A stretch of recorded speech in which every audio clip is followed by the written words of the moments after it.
যাবে এই private jet, আর 100 জন পাইলটের মধ্যে যে পাইলট এই ভিডিওটা জিতবে সে এটা রেখে দেবে। প্রথম চ্যালেঞ্জে পাইলটরা 3টে টিমে ভাগ হয়ে যাবে, আমার বাড়ি যাওয়ার কোনো উপায় নেই। আর প্রথম যে টিম এই 18,000 কেজির প্লেনটাকে ফিনিশিং লাইনে নিয়ে যাবে। 3, 2, 1 শুরু করো। আর এই 3টে টিমের মধ্যে যে টিম এগিয়ে যাবে তাদের এই বিশাল জেট ইঞ্জিনের শক্তি সহ্য করতে হবে, আর সহ্যের কঠিন পরীক্ষাও দিতে হবে। তাহলে দেখা যাক। আরে অজ্ঞান হয়ে গেছে, কেউ অ্যাম্বুলেন্স ডাকো। আমরা শাটডাউন করলাম একটা গোটা শহরকে 24 ঘন্টার জন্য, কিন্তু প্রথমে দেখব কোন টিম এই ফিনিশিং লাইনটাকে ক্রস করতে পারে। হাড্ডাহাড্ডি লড়াই চলছে, এগিয়ে চলো, এগিয়ে চলো। তাড়াতাড়ি, তোমরা প্রায় পৌঁছে গেছো। ও এক হাতে এটাকে টেনে নিয়ে যাচ্ছে, ওরা দ্রুত এগোচ্ছে। ওরা কি তাড়াতাড়ি যাচ্ছে? জিততে হলে প্লেনটাকে ফিনিশিং লাইন ক্রস করাতে হবে। ও, আমরা উইনার পেয়ে গেছি, তোমরা পেরেছো। ওটা আমাদের জেট।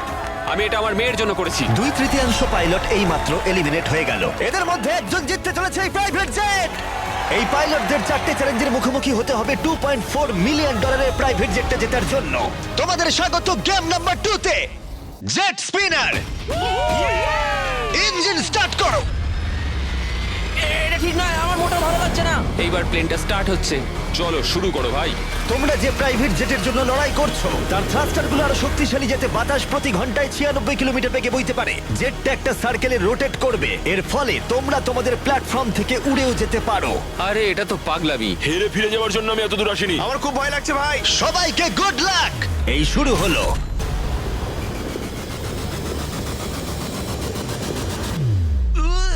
ও, প্রথম জন এলিমিনেট হয়ে গেল, একজন কমে গেল। আমার ওই জেটটা চাই। আমি জেটটার জন্য কোনো মতেই আমার প্রাণ দিতে পারবো না। আমি খুব ভয় পাচ্ছি ভাই। আমি ভাবিনি কোনোদিন আমি পাইলট হতে পারবো। আমি ওই জেটটা মন থেকে চাই।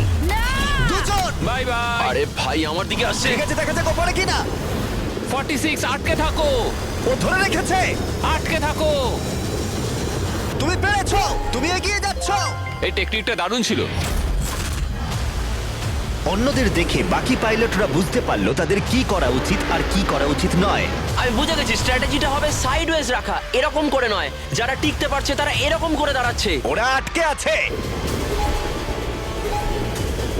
এমনকি যে পাইলটরা স্ট্র্যাটেজি ইউজ করছিল তাদের মধ্যেও কয়েকজন সেটা ধরে রাখতে পারলো না।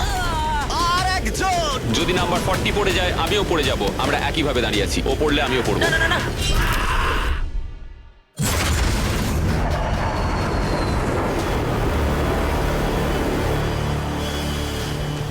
ওটা আমার কাছে কিছুই নয়, আমি পারবো। এটা সত্যিই একটা অদ্ভুত বিষয়, কারণ তোমরা যেটার জন্য কম্পিট করছো সেটাই তোমাদেরকে এলিমিনেট করে দিচ্ছে। ওরা একে একে পড়ে যাচ্ছে। ও মাই গড, আরেকজন পড়ে গেল। পারফেক্ট টেকনিক থাকা সত্ত্বেও যে পাইলটরা এনএফএল খেলেছে তারাও টিকে থাকতে পারলো না ঠিক এভাবে।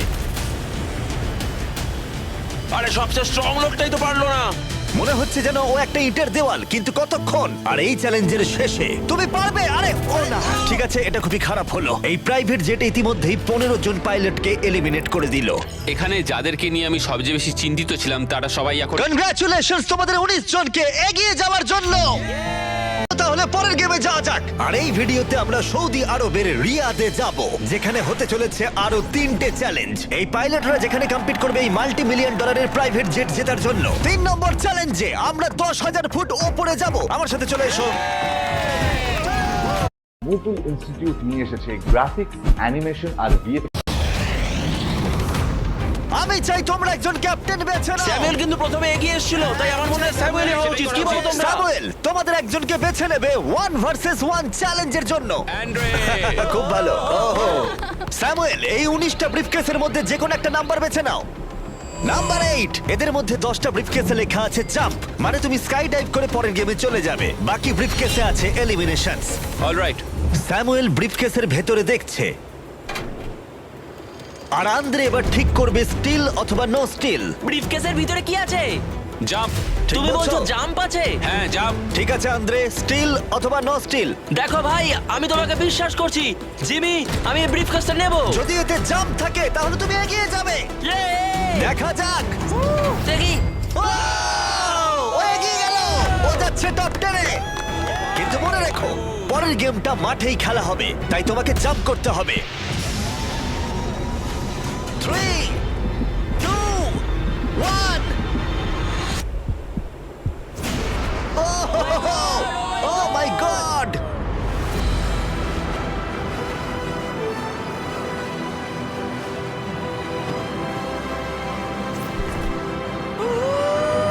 একটা হলো আর 9টা জাম্প বাকি আছে পরের গেমে যাওয়ার জন্য। প্রথমে এরা সৎ ছিল।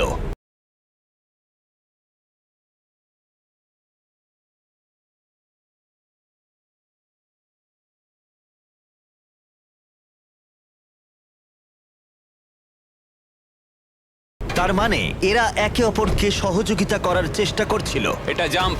স্কাই ডাইভ এনজয় করো। ও সত্যি বলেছে, ও একদমই সত্যি বলেছে। এটা এলিমিনেট। কিন্তু শোনো, আমি এখানে থাকতে চাই। না আমি নেব না।